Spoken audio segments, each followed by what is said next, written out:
আপনি এক ঘরানা নিয়ে বসে গেলেন, আপনি কিন্তু এক ঘরানার মন্ত্রী নন। আপনি দুই চারজন আলেমকে নিয়ে বসে গেলেন, ডিসরিগার্ডিং, ইগনোরিং, আন্ডারএস্টিমেটিং মেইনস্ট্রিম উলামা মাশায়েখ। How dare you are not the minister on behalf of the certain group, you are minister on behalf of the Muslims of Bangladesh. That's why if you think you need to sit down with the scholars, you must call all the scholars from all the school of thought, 2 or 3 people. আপনারা বুঝতে পেরেছেন? আপনারা নতুন নতুন লম্বা লম্বা দাড়ি রেখেছেন, দিন ধর্ম শিখতেছেন। আইডেন্টিটি পরিষ্কার করেন, আপনি কে? আপনি কে? আপনার বাপ দাদারা দিন ধর্ম পালন করেন নাই, ওনারা বুঝেন নাই কোনটা সত্য কোনটা মিথ্যা। আপনি গত 200 বছরের ইতিহাস পড়েন, বাংলার জমিনে কালমা পড়া কে শিখিয়েছে? এ যুবক, আপনারা মনে করেন আমরা শুধু শুধু কথা বলি, শুধু শুধু কথা বলি না, আমাদের সাথে কারো টাকা নিয়ে, পয়সা নিয়ে, ব্যবসা নিয়ে কারোর সাথে কোনো সমস্যা নাই। মাননীয় প্রধানমন্ত্রীর প্রতি অনুরোধ, মাননীয় রাষ্ট্র ক্ষমতার মধ্যে যারা অধিষ্ঠিত তাদের প্রতি অনুরোধ, আমাদের সাথে কারো কোনো বিষয়ে দ্বিমত নাই। সমস্যা এক জায়গায়, আপনি লাখ পাঞ্জাবি পড়েন, আমার নবীর শানের রেসালাতে এতটুকু যদি আঘাত আসে, লাখো তরুণ তলোয়ারের নিচে নিজের মাথা ঝুঁকিয়ে দেবে।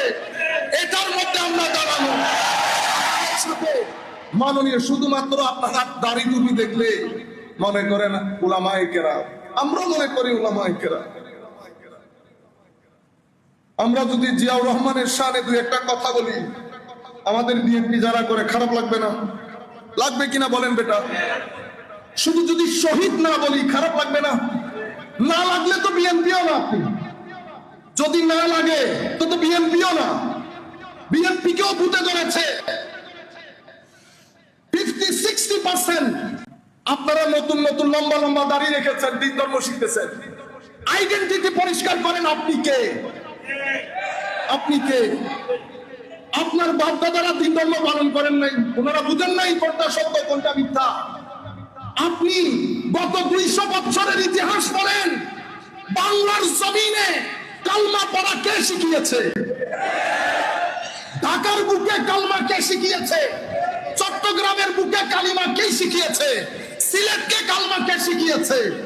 150-200 বছরে যাদের অক্লান্ত পরিশ্রমে, যারা হারামের গুণকে হারাম করে, মা বাবা ভাই বন্ধু ছেড়ে, কেউ ইয়েমেন থেকে, কেউ সিরিয়া থেকে, কেউ আফগানিস্তান থেকে আপনার ভূখণ্ডে এসে পাহাড়ে পর্বতে অবস্থান করে আপনাকে দিন শিখিয়েছে।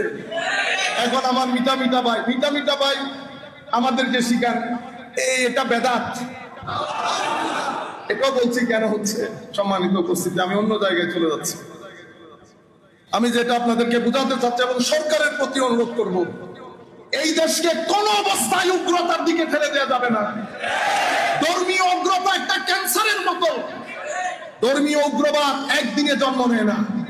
ধর্মীয় উগ্রবাদ শুরু হয় কনজারভেটিজম থেকে, অতঃপর সেটা ইনটলারেন্সের পর্যায়ে যায়, অতঃপর সেটা এক্সট্রিমিজম হয়, অতঃপর সেটা টেরোরিজম হয়। আপনি টেরোরিজমকে হত্যা করতে পারবেন না যদি কনজারভেটিজমকে হত্যা করতে না পারেন। কনজারভেটিজম কোত্থেকে আসে? বই থেকে, শিক্ষক থেকে, যারা বইয়ের মাধ্যমে, শিক্ষার মাধ্যমে ছেলেদেরকে শিখায় ঈদে মিলাদুন্নবী বেদাত যারা করে কাফের, শবে বরাত বেদাত যারা করে কাফের, মেরাজ বেদাত যারা করে কাফের মুশরিক। এদেরকে হত্যা করা সওয়াবের কাজ। যেই ব্যক্তি ফারুকী সাহেবের সিনার উপর উঠে তলোয়ার চালিয়েছে, সেই কিন্তু জিহাদ মনে করে করেছে। আজকে ফারুকী সাহেবের উপর উঠেছে, কালকে আরেকজনের উপর উঠবে। সুতরাং আইডেন্টিটি পরিষ্কার হয়ে যা। আমাদের সাথে কারো কোনো ধরনের কোনো জায়গায় দ্বিমত নাই। আমরা শুধু এই রাষ্ট্রকে টলারেন্ট একটা রাষ্ট্র হিসেবে দেখতে চাই। এখানে এক রাষ্ট্রে সব মানুষ বসবাস করবে। সম্মানিত উপস্থিতি, সেই কারণে মাননীয় সরকারের প্রতি অনুরোধ থাকবে, মাননীয় মন্ত্রীগণ যদি কারো সাথে বসেন উলামা মাশায়েখ নিয়ে, আপনি এক ঘরানা নিয়ে বসে গেলেন, আপনি কিন্তু এক ঘরানার মন্ত্রী নন। আপনি 2-4 আলেমকে নিয়ে বসে গেলেন, ডিসরিগার্ডিং, ইগনোরিং, আন্ডারএস্টিমেটিং মেইনস্ট্রিম উলামা মাশায়েখ। How dare You are not the minister on behalf of the certain group. You are minister on behalf of the Muslims of Bangladesh. That's why if you think you need to sit down with the scholars, you must call all the scholars from all the school of thought, 2 or 3 people. আপনারা বুঝতে পেরেছেন? হৃদয়ে আগুন লাগে, আমাদের সাথে কারো কোনো দ্বিমত নাই। আমরা তো এমন দুর্বল, আমরা যদি লাখো মানুষ রাস্তায় বের হয়েছি, বের হব, কথা হচ্ছে গাছ থেকে একটা পাতাও পড়বে না। আমরা বলেছিলাম ফিলিস্তিনের পক্ষে যখন আমরা একসাথে হয়েছি, সেদিন একটা ঝলক দেখেছেন। আমরা বলেছিলাম যে লাখো মানুষ একসাথে হবে, গাছ থেকে একটা পাতাও পড়বে না। পড়েছিল? এটা সুফিয়াই কেরামের দল, এটা বুক চিতে মাই খাবে, হাতের মধ্যে বাস। সিম্পল ছাত্ররা কালকে করেছেন আন্দোলন, 10-12 জন ছাত্র মিলে। বাস ছাত্রদের বিহেভিয়ার দেখছেন বিহেভিয়ার।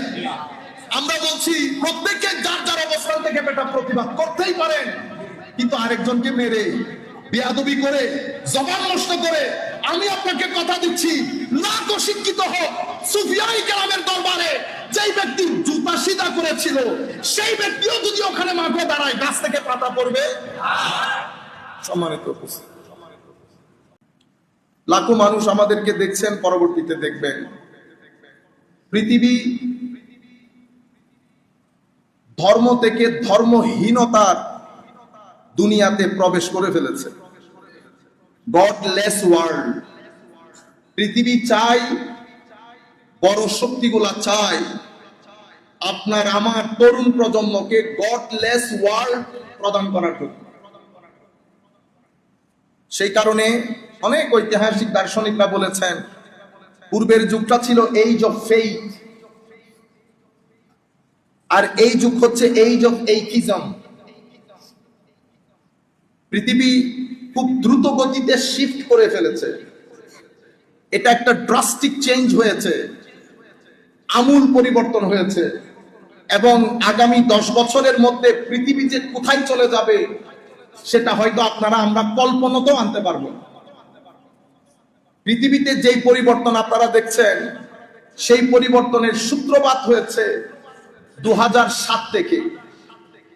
2009 থেকে পূর্ণ যাত্রা 2026-এর মধ্যে এসে পৃথিবী পরিপূর্ণ পরিবর্তন হয়ে গেছে। চিন্তায়, চেতনায়, কথায়, বার্তায়, জীবন যাপনের তরিকায়। আমি যদি এক শব্দ দিয়ে আপনাদেরকে বুঝাই, আপনারা ক্লিয়ারলি বুঝতে পারবেন। ইতোপূর্বে পৃথিবী ছিল আউটডোর জেনারেশনের পৃথিবী, এখন পৃথিবী ইনডোর জেনারেশনের পৃথিবী।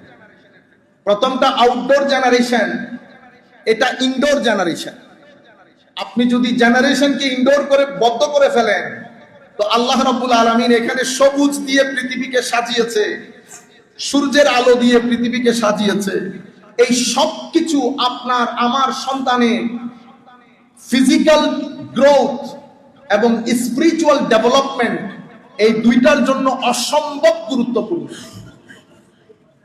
আপনার আমার সন্তানের জন্য ফিজিক্যাল গ্রোথ এবং স্পিরিচুয়াল ডেভেলপমেন্ট যদি সমানভাবে করতে না পারেন, কোনো একটা যদি আকপিছ হয়ে যায়, তো আমাদের যেই জীবন যাত্রার ধরন, সেই ধরনের মধ্যে পরিবর্তন যেটা আসবে, সেটা আপনি এফোর্ড করতে পারবেন না।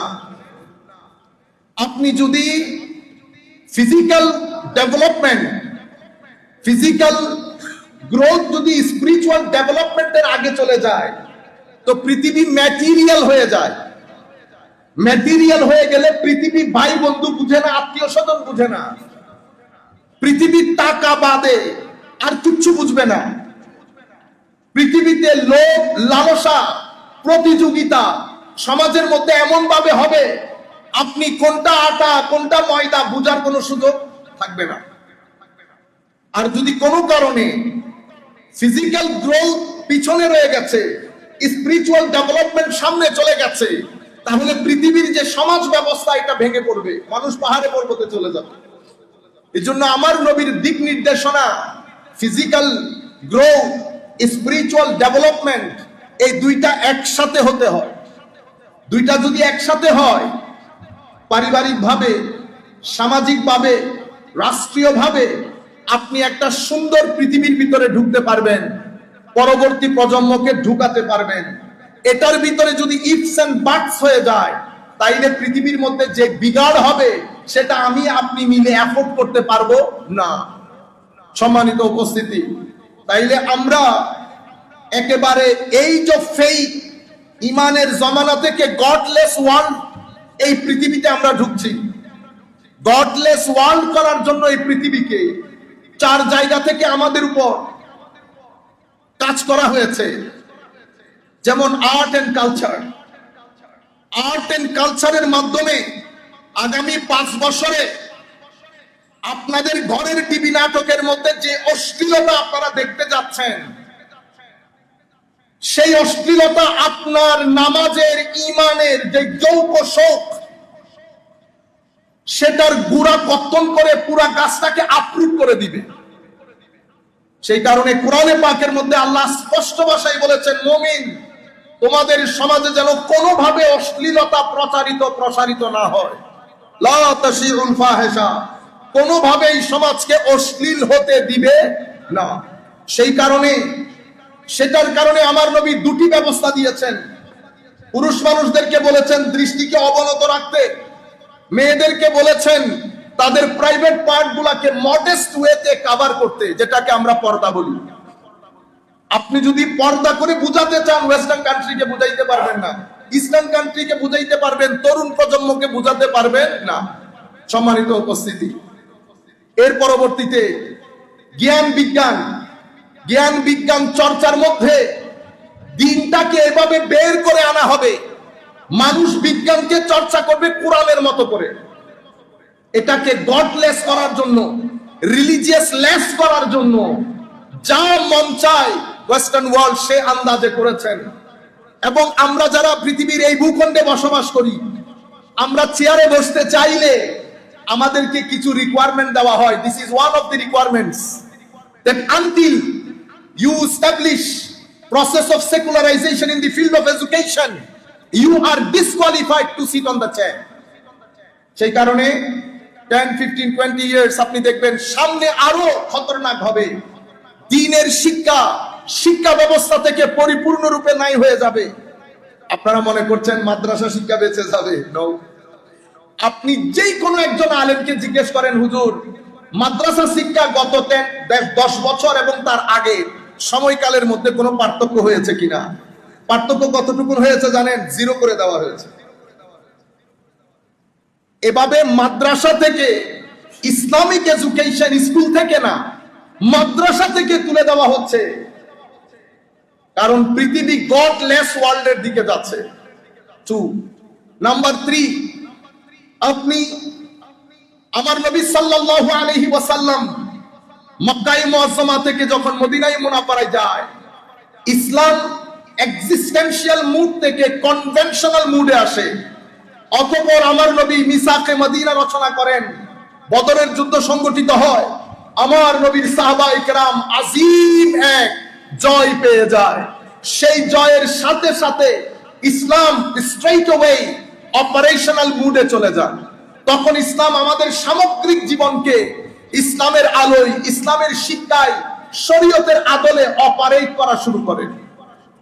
এটা অপারেশনাল মুড ছিল এবং সেটা এত বেশি সাকসেসফুল হয়েছে যে 23 বছরের সময়কালে আমার নবীর এই দাওয়াত ও তাবলীগ এত বেশি বরকতমণ্ডিত ছিল যে আমার নবী চলে যাওয়ার পরে 12.5 থেকে 1300 বছর পর্যন্ত পুরো অর্ধ পৃথিবী আমার নবীর অনুচর, সাহাবায়ে কেরাম, তাবেঈন, তাবেউত তাবেঈন, উলামা, মাশায়েখ জামানা পর্যন্ত ইসলাম শাসন করেছে। ফারুক আজমের জামানায় ইসলাম ফ্রান্সে প্রবেশ করে ফেলেছে। ফারুক আজমের জামানায় নয়, আমার নবীর জামানায় ইসলাম সিন্ধু প্রদেশে চলে এসেছে। নবীর জামানায় আমার নবী এখনো হিরো হায়াতের মধ্যে। আমাদের ইতিহাসগুলোকে আবার রিরাইট করা দরকার। আল্লামা ইকবাল বলছেন, সিন্ধের ডেলিগেশনকে খেয়াল করে, মিরে আরব কো আই হে ঠান্ডি হাওয়া জাহাं से मेरा मुल्क वहां है, मेरा मुल्क वहां है। হুজুর, সিন্ধু প্রদেশের লোক যেই জায়গার, আমিও হুজুর সেই জায়গার লোক। হ্যাঁ, এই আন্দাজে ইসলাম দিক বিদিক ছুটাছুটি করেছে। আপনাদের, আমার সন্তানদের, আমাদের ভাইদের জানা উচিত কি এমন ফোর্স আমার নবীর তাবলীগের মধ্যে ছিল, যেটা দেশ থেকে দেশান্তর, মহাদেশ পর্যন্ত ঢুকিয়ে পৃথিবীর বুকে কাঁপন ধরিয়ে দিয়েছে সমস্ত জালেমদের অন্তরে, সভ্যতার আলো জ্বালিয়েছে। ইসলামে মানুষ দলে দলে আমার নবীর দ্বীনের সুশীতল ছায়াতলে আশ্রয় নিয়েছে। ইতপূর্বে কোন নবীর শানে আমার আল্লাহ বলেন নাই ইজা জাআ নাসরুল্লাহি ওয়াল ফাত ওয়া রাআইতান নাসা ইয়াদখুলুনা ফি দীনিল্লাহি আফওয়াজা। হুজুর মন খারাপ করবেন না, কথা দিলাম তো, ইন্না আতাইনা কাল কাউসার, ইন্না আতাইনা কাল কাউসার ওয়াদ-দুহা ওয়াল লাইলি ইজা সাজা থেকে যদি শুরু করেন, আমার আল্লাহ যখন কোরআনকে শেষ করছেন, শেষ করার আগে আমার নবীকে বলছেন ফাইনাল স্টেটমেন্ট, ইয়া রাসূলুল্লাহ, আমি আপনাকে বলে দিচ্ছি আপনার আখিরাতের মাকাম ও মারতাবা, ইন্না আতাইনা কাল কাউসার ফাসাল্লি লিরাব্বিকা ওয়ানহার। হাবিব, আপনি আমার চিন্তায় চেতনায় মগ্ন থাকেন, কোনো কিছু নিয়ে চিন্তা করতে হবে না, আমি আপনাকে আখিরাতের মধ্যে সেই মাকাম ও মারতাবা দান করব। পৃথিবী দেখবে আপনি মাকামে মাহমুদের মধ্যে বসে আখিরাতকে শাসন করবেন।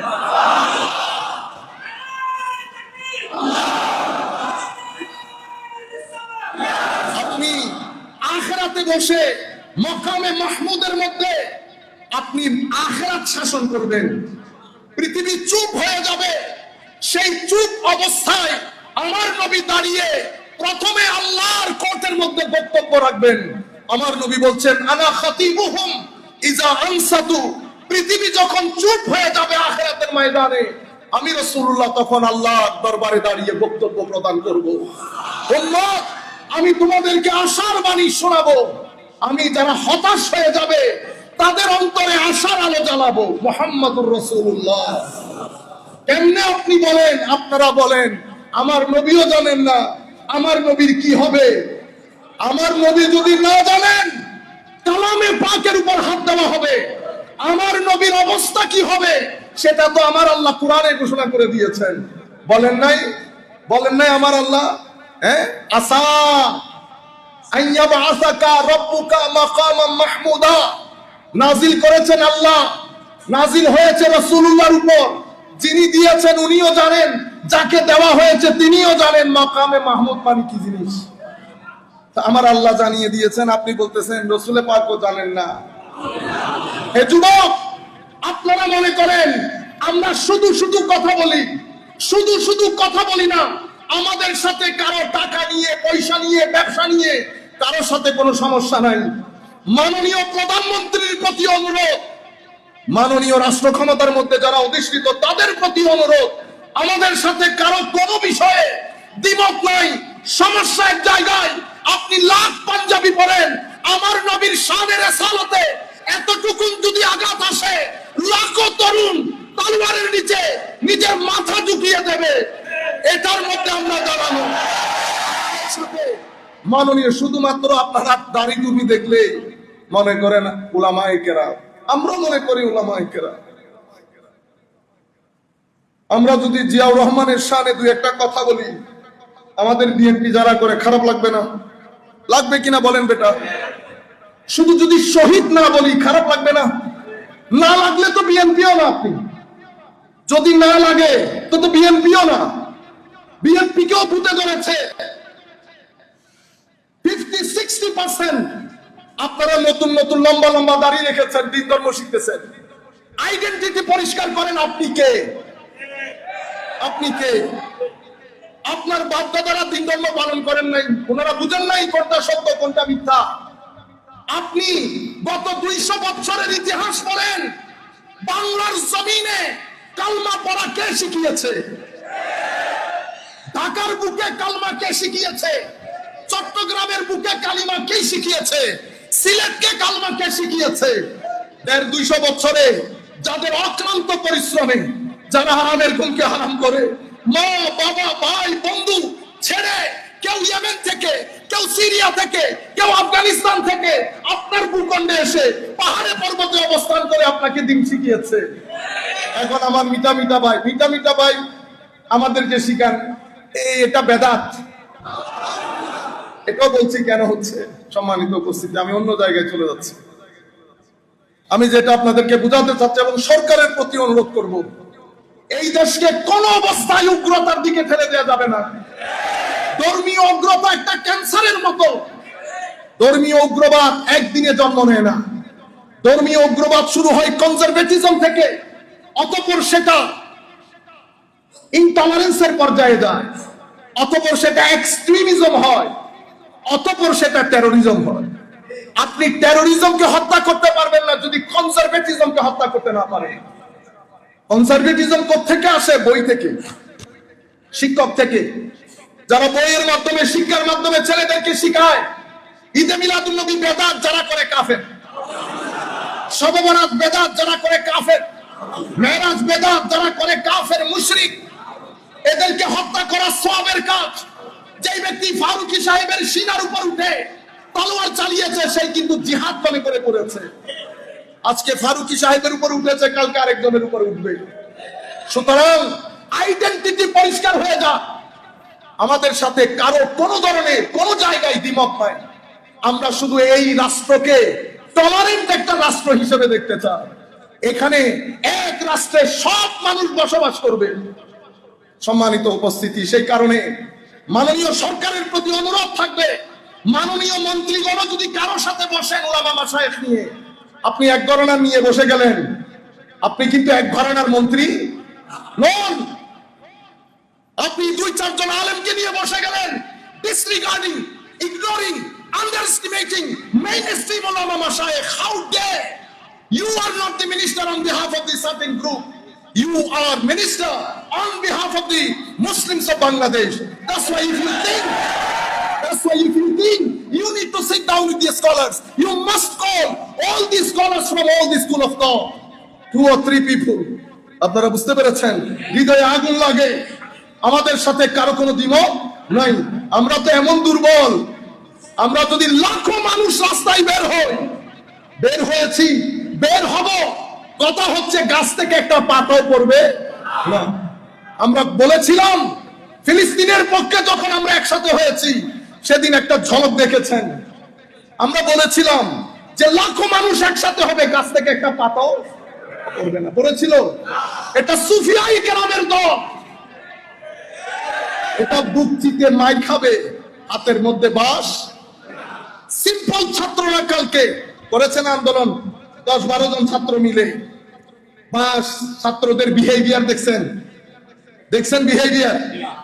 আমরা বলছি প্রত্যেকে যার যার অবস্থান থেকে বেটা প্রতিবাদ করতেই পারেন, কিন্তু আরেকজনকে মেরে, বেয়াদবি করে, জবান নষ্ট করে, আমি আপনাকে কথা দিচ্ছি, লাখ শিক্ষিত হোক, সুফিয়াই কেরামের দরবারে যেই ব্যক্তি জুতা সিধা করেছিল, সেই ব্যক্তিও যদি ওখানে মাঠে দাঁড়ায়, গাছ থেকে পাতা পড়বে।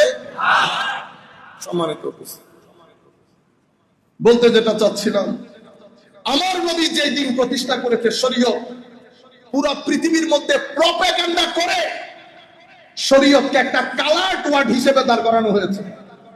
সেটার প্র্যাকটিক্যাল ডেমনস্ট্রেশন ওই আমাদের মতো কিছু হুজুর, তারা হচ্ছে, এটা হচ্ছে শরিয়া। শরিয়া মানে কি? তো এটা হচ্ছে উগ্রবাদীদের একটা সিস্টেম। এটার প্র্যাকটিক্যাল ডেমনস্ট্রেশন কি? তো 2-4 জন বক্তার বক্তব্য শোনায়, এটা হচ্ছে প্র্যাকটিক্যাল ডেমনস্ট্রেশন। কেটে ফেলবো, মেরে ফেলবো। তো তারা তখনও বলে এরা সেই শরীয়তবাদী যারা অপর পক্ষের লোককে সিনার উপর উঠে ছুরি চালিয়ে দেয়। তাইলে একটা, আপনারা বুঝতেছেন প্র্যাকটিক্যাল ডেমনস্ট্রেশন কি জিনিস? তাহলে একটা হচ্ছে প্র্যাকটিক্যাল ডেমনস্ট্রেশন, একটা হচ্ছে তাদের প্রপাগান্ডা। তো প্রপাগান্ডাকে ছেলেদের অন্তরে ঢুকিয়ে ব্রেইন ওয়াশ করার জন্য প্র্যাকটিক্যাল ডেমনস্ট্রেশন লাগবে না। তো ডেমনস্ট্রেশনে কেউ দেখে এদের জবান দেখো, অ্যাকশন, ডাইরেক্ট অ্যাকশন আপনারা বলেন না, মেরে দে, কেটে দে, এরা কাফের, বেদাত। Practical demonstration. As a result last 20 years ধারাবাহিক প্রপাগান্ডা হয়েছে। প্রপাগান্ডার জেরে আমাদের মুসলমান লিডার্সরাও শরিয়া শব্দটা মুখে আনতে ভয় করে। যেই শরীয়তের মাধ্যমে আমার নবী 1300 বছর পৃথিবীকে আলো জ্বালিয়েছে, সেই শরীয়ত, বুঝতে পেরেছেন, প্রপাগান্ডার পার্ট হয়ে সেটাকে এখন বলা হয় মধ্যযুগীয় বর্বরতা।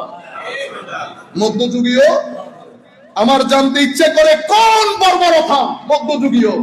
দেখায় আপনাদেরকে মধ্যযুগীয় বর্বরতা।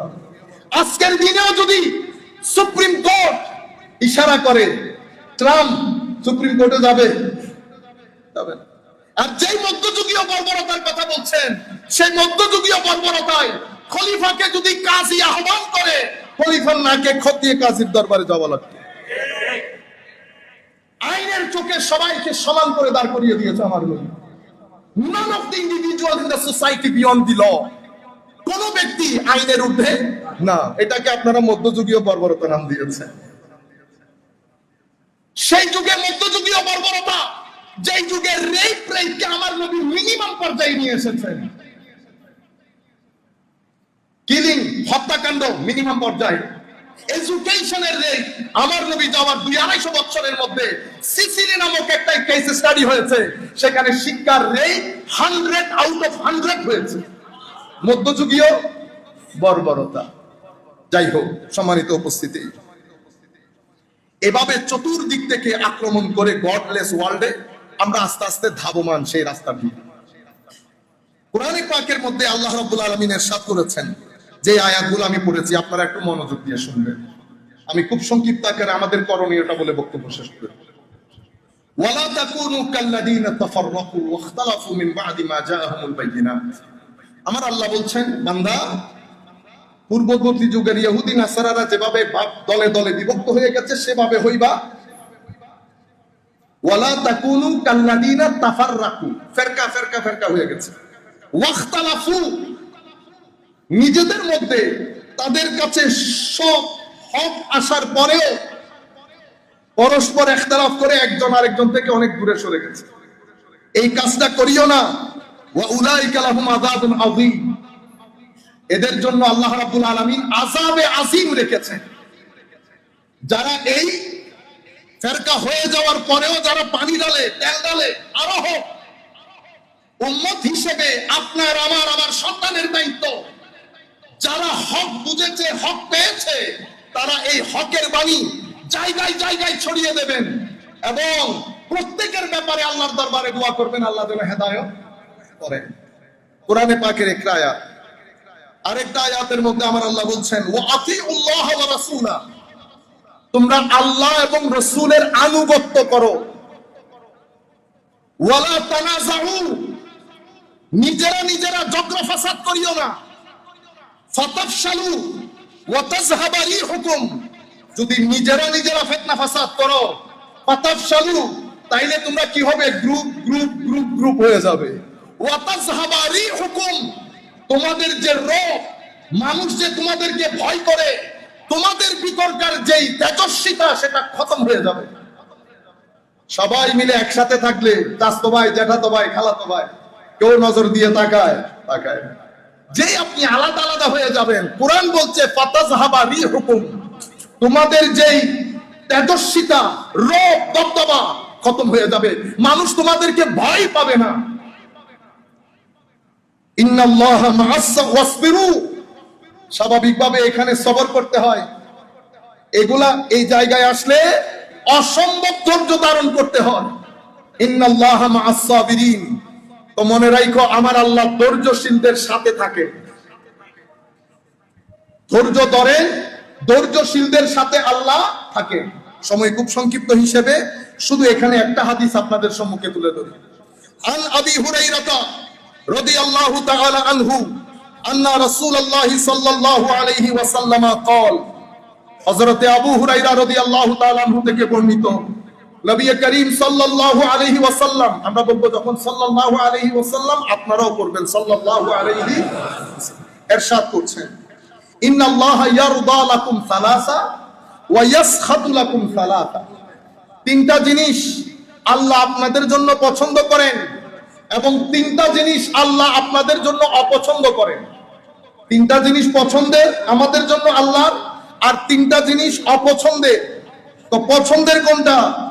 তো আনতা আবুদু ওয়ালা তুশরিকু বিহি শাইআ ওয়া আনতা তাসিমু বিহাবলিল্লাহি জামিআ। তিনটা জিনিস আল্লাহ আমাদের আপনাদের সকলের জন্য পছন্দ করেন। আমরা যেন শিরক না করি, আমরা যেন আল্লাহর ইবাদত করি, আমরা যেন আল্লাহর রশিকে মজবুত করে ধারণ করি, এক থাকি। মনে রাখবেন, একটা হচ্ছে ইউনিটি আর একটা হচ্ছে ইউনিফর্মিটি। কয়টা শব্দ ছেলেদেরকে বিশেষ করে? ইউনিটি আর একটা ইউনিফর্মিটি। ইউনিটি মানে ডেস্টিনেশন এক, যে রাস্তা দিয়ে মনে ইচ্ছে যান, একই জায়গায় এয়ারপোর্টে পৌঁছাবো, 3-4টা রোড আছে, যান। আরেকটা বলতেছেন ইউনিফর্মিটি, কোনা যেদিক সেদিক ইচ্ছা যাইতে পারবেন না, আমাদের সাথে একসাথে যেতে হবে। যেই রোড দিয়ে যাব, যেই গতি দিয়ে যাব, যেই পাশ দিয়ে যাব, একসাথে যাবেন, এটাকে বলে ইউনিফর্মিটি। আর ডেস্টিনেশন এক, যে রাস্তা দিয়ে মন চাই যান, ইউনিটি। আমরা ইউনিটি করব, ইউনিফর্মিটি না। ইউনিটি বলতে এটাকে বলে ওয়াহদাতুল উম্মাহ। উম্মত যদি একসাথে না হয়, উম্মতের আওয়াজ যদি একসাথে না হয়, মনে রাখবেন আগামী 10-15 বছরে এইটিজম এবং সেকুলারিজমের এই উম্মতকে তিলে তিলে গোড়া থেকে আপরুট করে দেবে। যেভাবে যেখানে খুশি ফিলিস্তিনের বুকে এত ছেলে হত্যা হয়েছে, 57-60টি মুসলিম দেশের নেতা নেত্রী আওয়াজ করতে পেরেছে। অদ্ভুত বিষয়। একটা ব্যক্তি বলছে না হাসপাতালের মধ্যে বোমা মারবি না, বোমা মারলে কালকে আমরা সবাই রাস্তায় আসবো, ইউনাইটেড নেশনে দাঁড়াবে। একটা মুসলিম দেশ। কেন? কারণ আমরা বহু ধাপ বিভক্ত হয়েছি। আপনারা জানেন, আমরা আব্বাসী আমলে যখন পতন হয়েছে, হালাকু খানের আক্রমণ যখন হয়েছে, 50 বছর প্রায় পৃথিবীতে মুসলমানদের খেলাফত ছিল না, আবার এসেছে অটোমান এম্পায়ারের মাধ্যমে। মূল সমস্যা কি ছিল? ওই আমাদের একই সমস্যা। আমি পীর, আমার সন্তান 4 জন, খেলাফত কে দিবে?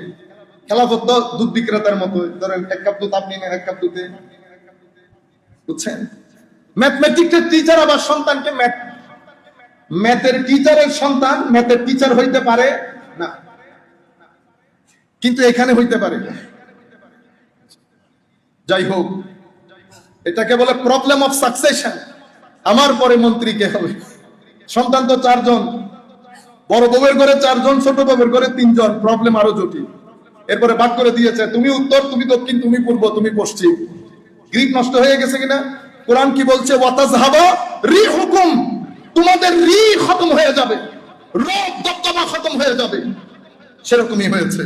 সম্মানিত উপস্থিতি, আমাদেরকে বলেছেন আল্লাহর রশ্মি ধরে একসাথে থাকতে। সবকিছুতে কোনোদিন একসাথে হবে না। কিন্তু এই জায়গায় ডটলেস ওয়াল করার জন্য যাদের সামগ্রিক প্রোগ্রাম, ওরা কি করেছে জানেন? এই জায়গার মধ্যে এসে এহানা, উম্মতে মুসলিমার মূল জায়গা হচ্ছে এহানা। এহানা মানে অপমান, ইনসাল, আন্ডারস্টিমেট। কেউ আমার নবীর শানে বেয়াদবি করে, এহানা করে শানে মুস্তাফার মধ্যে। কেউ আলে বাইতে রাসূলের শানে বেয়াদবি করে, কেউ আসহাবে রাসূলের শানে বেয়াদবি করে, কেউ আউলিয়ায়ে কেরামের শানে বেয়াদবি করে, ঘুরে ফিরে বেয়াদবি।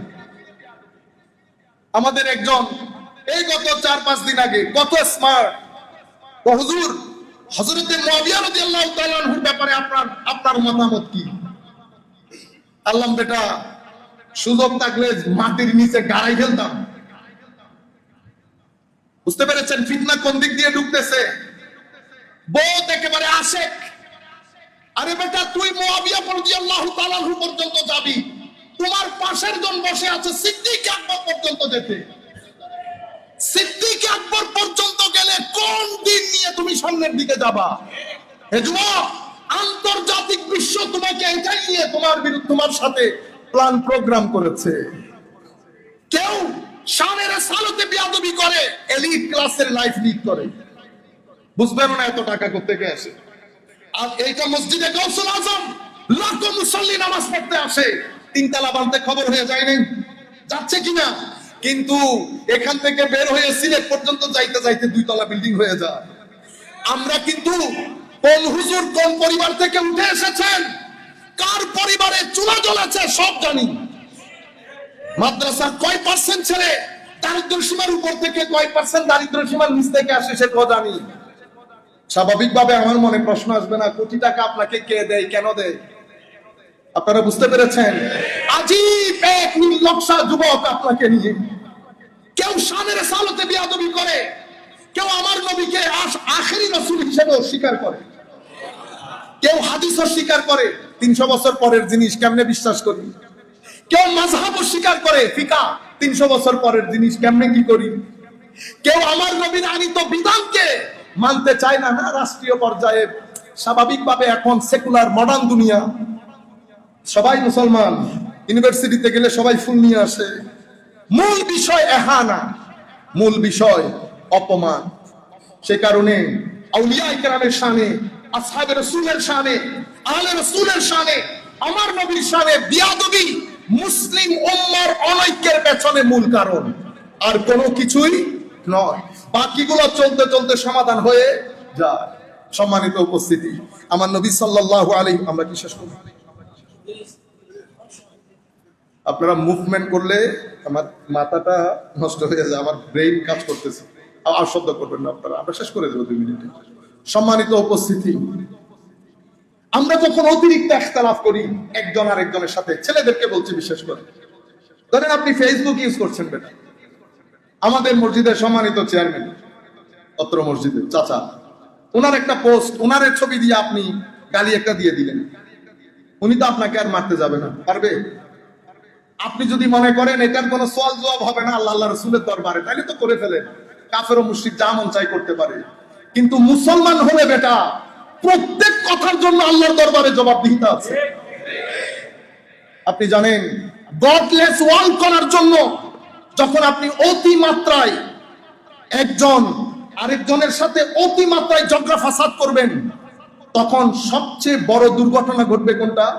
আমার নবীর দ্বীনের হুরমত, আমার নবীর দ্বীনের হুরমত ভুলন্তিত হয়, যেটা তরুণ প্রজন্মকে ফ্রাস্ট্রেটেড করে। আমার নবীর দ্বীনের হুরমত নষ্ট হয়। বিশ্ব আপনাকে তাকিয়ে আছে, আপনি কি করছেন? বিশ্ব আপনি আপনার সম্পর্কে যতটুকুন জানেন তার চেয়ে বেশি বিশ্ব জানে। আপনিও আপনাকে অতটুকুন জানেন না। আপনি আগামী 50 বছর পরে কিভাবে চিন্তা করবেন সেই গবেষণা তৈরি হয়ে গেছে। সুতরাং এরা চায় বাইরের লোকজন যখন দেখবে অতিমাত্রায় লেখালেখি হচ্ছে, তো মনে করবেন হচ্ছে না, কেউ করাচ্ছে। আপনি যখন উঠেন নাই, উঠানো হয়েছে, কেউ একজন উঠিয়েছে। আপনি যখন বসেছেন, বসানো হয় নাই, কেউ একজন আপনাকে বসিয়েছে। এখানে উঠাইও আরেকজন, বসাইও আরেকজন। আগে পিছিয়ে ঘটনা আছে, খেয়াল করলে বের করতে পারবেন।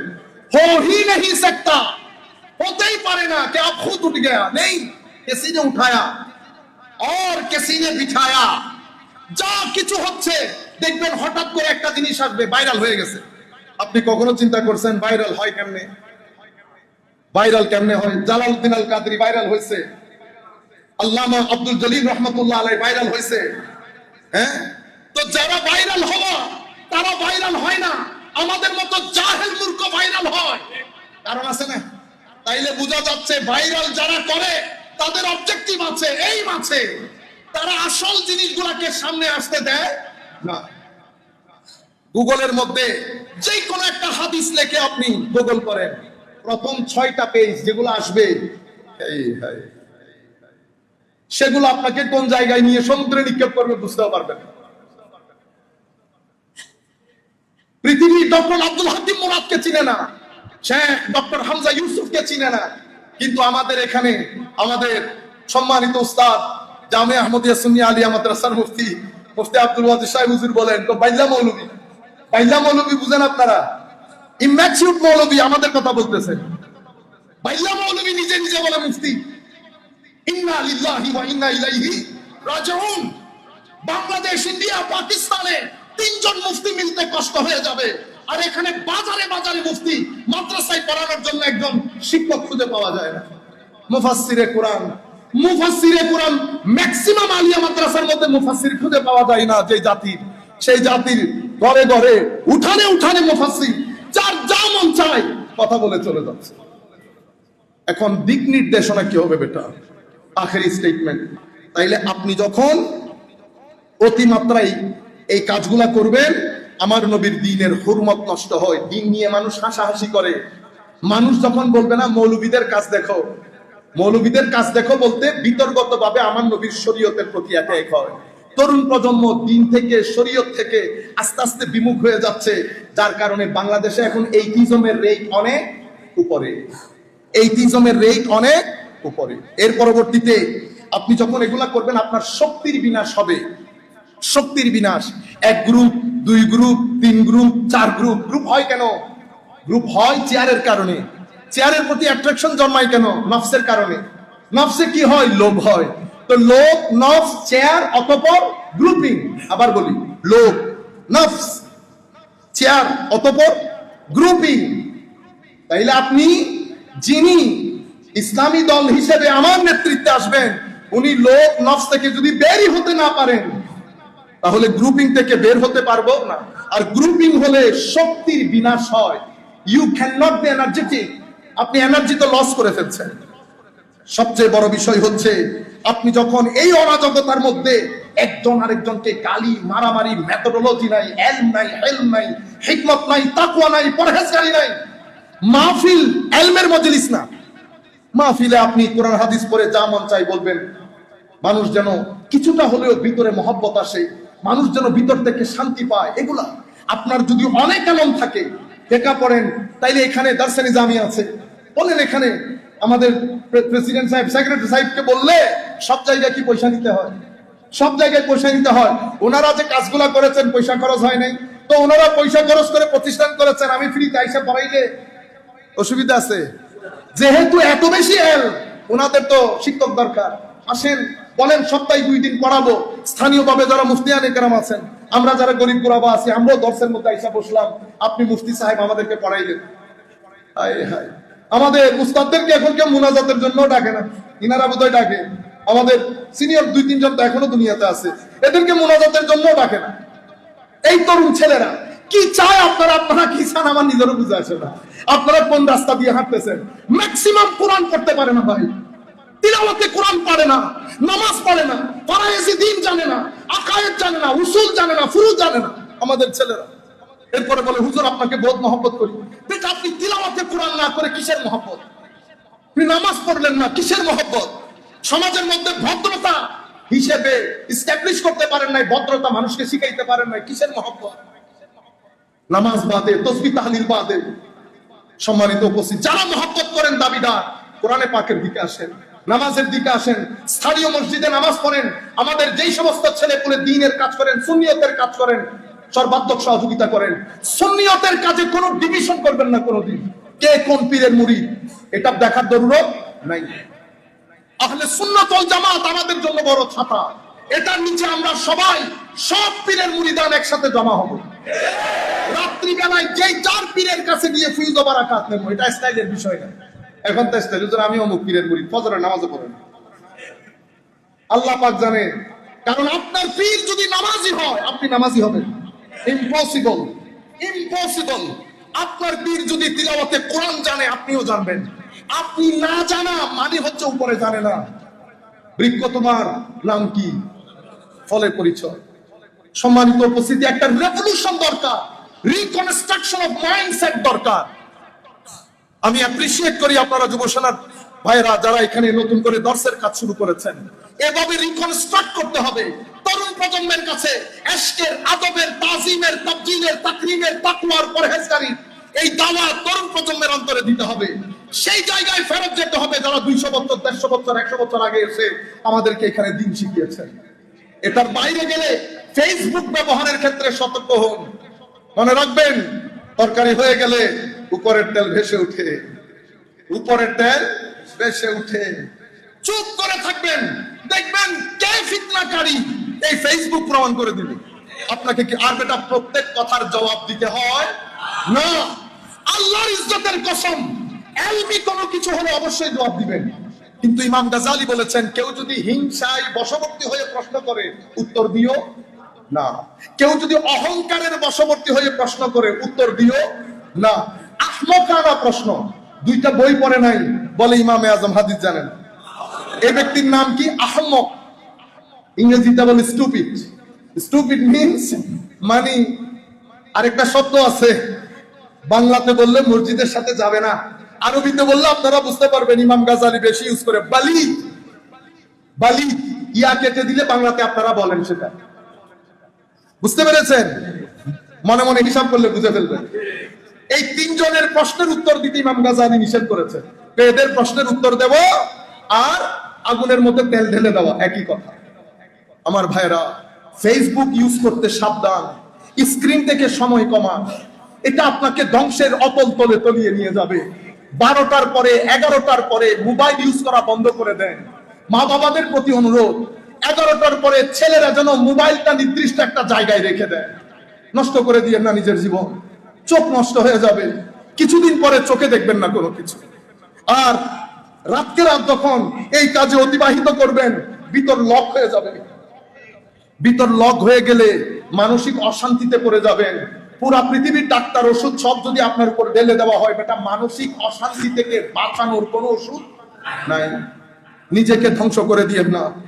পৃথিবীতে এখন অনেক কাজ আছে, করেন, টাকা ইনকাম করেন, মা বাবাকে সহযোগিতা করেন। শুধু শুধু টাইম ওয়েস্ট করিয়েন না। সবচেয়ে বড় অপরাধ টাইম ওয়েস্ট করা। আমার আল্লাহ যেই সময় আপনাকে দিয়েছে অসম্ভব গুরুত্বপূর্ণ। অহংকার বন্ধ করে দেন। হয়তো কোনো সময় টাকা আসবে, পয়সা আসবে, ধন দৌলত আসবে, এগুলার সাথে অহংকারও আসে। অহংকার করবেন না, হিংসা করবেন না। যাকে দিয়ে যেই কাজ হবে তাকে দিয়ে সেই কাজ করাবেন। সময়ের দিকে খেয়াল করবেন, সময় যেন ওয়েস্ট না হয়। আমার আল্লাহ প্রতিটি মুহূর্তে জবাব নিবেন। আল্লাহ যেন আমাদেরকে সেই আন্দাজে চিন্তা করে জীবন যাপনের তৌফিক দান করেন। আমার নবীর দ্বীন অপমানিত হয় এমন কাজ করিয়েন না। আমার নবীর দ্বীনের বদনাম হয় এমন কাজ করিয়েন না। মনে রাখবেন, মাদ্রাসায় পড়ে পুরা বাংলাদেশের টোটাল পপুলেশনের 20 থেকে 30% লোক, 70% লোক সেকুলার এডুকেশন নেয়। এটা বাংলাদেশ না, এটা বাংলাদেশ না।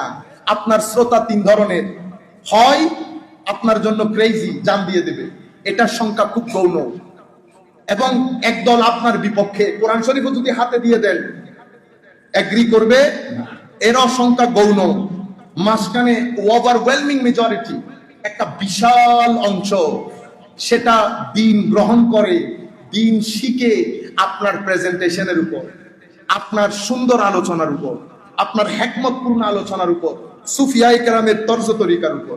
সুফিয়ায়ে কেরামকে গবেষণা করেন, পড়েন, আল্লাহর ওলিদের জীবনী পড়েন। এই বইটা কিনে কালকের মধ্যে শেষ করে দেন। এটা কোনো বড় বই না। এটা বিছানায় নিয়ে পড়লে আপনারা 1.5-2 ঘন্টা মোবাইলের মধ্যে এমনি তাকাই থাকেন, মোবাইল এটা মাথায় পড়ে, এরপরে ঘুমান।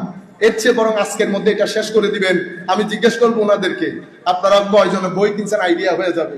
এমনিতে সুন্নিদের বই নেওয়ার অভ্যাস। আপনার কথা আমার উস্তাদ বলেছেন, তো বেটা কোন আলেমের বাসায় গেলে চা পানি খাইবা পরে, লাইব্রেরি দেখবা আগে, লাইব্রেরি আগে। তো আমরা কোথাও গেলে আগে লাইব্রেরি দেখি। তো লাইব্রেরিতে 3টা বাংলা বই থাকে, 3টা বাংলা বই আর 2টা ইতিহাসের বই। এই হইল আমাদের মুফতিয়ানে কেরাম, মুহাদ্দিসিন, ফুকাহা। বুঝতে পেরেছেন? সেই কারণে বই কিনবেন। কাদেরিয়া তরিকার লোকের কাছে যদি গুনিয়াতুত তালিবিন না থাকে, হুজুর আব্দুল কাদের জিলানীর জীবনী আমাদের আল্লামা আব্দুল সাহেব লিখেন নাই, আপনারা সংগ্রহ করতে হবে না, আপনাদের জন্যই তো লিখেছেন। পড়বেন। পড়া মানুষ কখনো ডিপ্রেশনে ভুগে না। বাসার মধ্যে কিতাব রাখবেন, মানুষ বাইরে থেকে আসলেই যেন বুঝতে পারে এটা মিশনের লোক, এরা মিশনের লোক। আল্লাহ রাব্বুল আলামিন আমাদের হামি ও নাসির হোক। মওলাই করিম আমাদেরকে কবুল করুন। আমি কোন দিকের বক্তা, কোন দিকে চলে গেছি আই ডোন্ট নো। আপনারা অনেক দূর দূরান্ত থেকে এসেছেন, যতটুকু আল্লাহ তৌফিক দিয়েছেন। জাযাকুমুল্লাহ খাইরাল জাযা ফিদ দারাইন। আসসালামু আলাইকুম ওয়া রাহমাতুল্লাহ।